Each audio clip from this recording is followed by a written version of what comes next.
In this video, I'll be explaining the membrane potential of a cell. What is resting membrane potential? What are the changes that will be happening in the membrane potential? And the stages involved in the changes in the membrane potential and the cause for the changes in the membrane potential.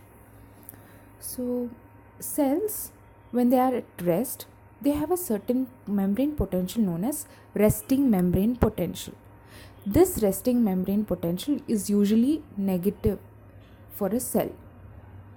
This is because of the increased concentration of anion or protein anions inside the cell. Usually the resting membrane potential is minus 70 millivolts for a cell. So some cells, to undergo certain functions, retain this resting membrane potential without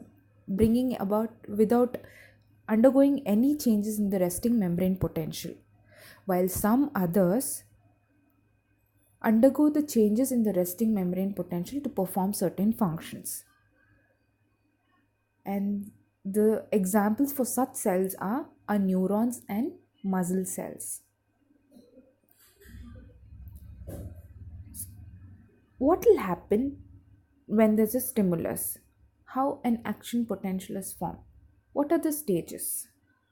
So, in the absence of stimulus, the cell is at the resting membrane potential, that is minus 70 millivolts.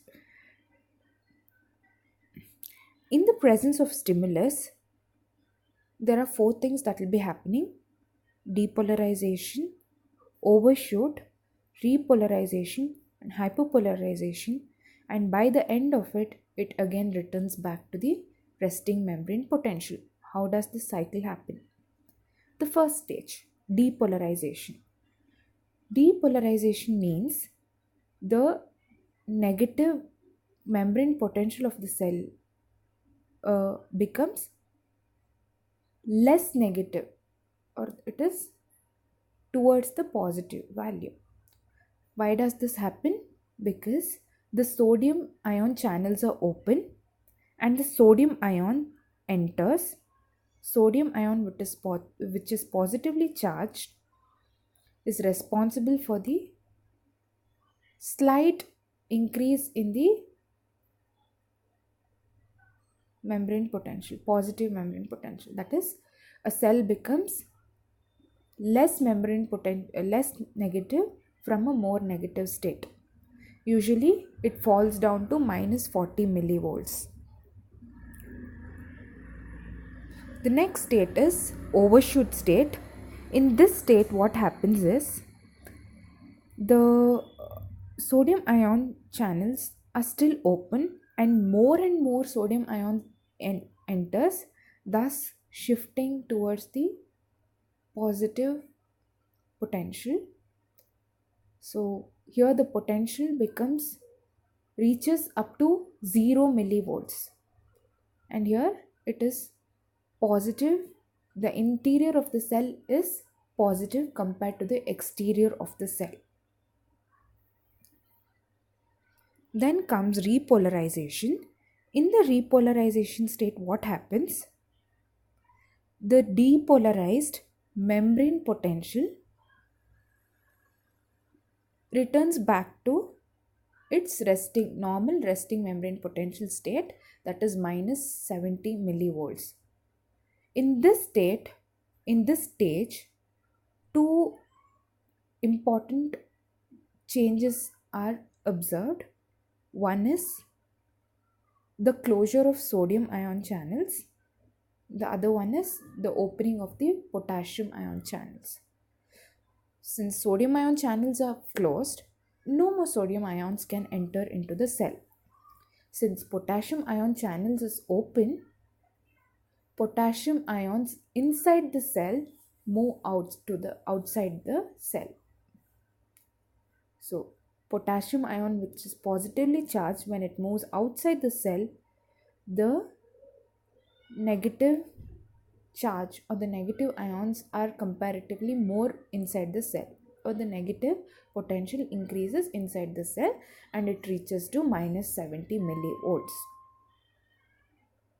This is how the resting membrane potential is retained again or regained.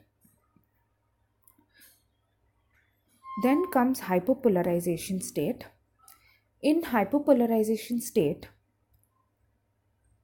the potassium ions still remain to be, ion channels still remain to be open. So what happens? Again, more and more potassium ions efflux or move out of the cell. So the negative charge is more than the resting membrane potential, and this is known as hypopolarization. Again, the cell returns back to the resting membrane potential. How?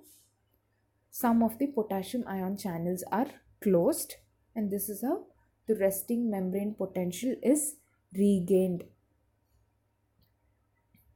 And this is a cycle.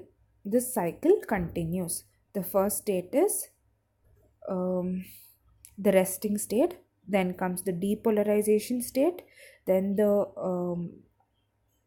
overshoot, then comes the falling phase of the action potential, that to reach the resting membrane potential again, or it is known as repolarization state, and the last state is known as undershoot state or hypopolarization state. From hypopolarization state, again it reaches the resting membrane potential state.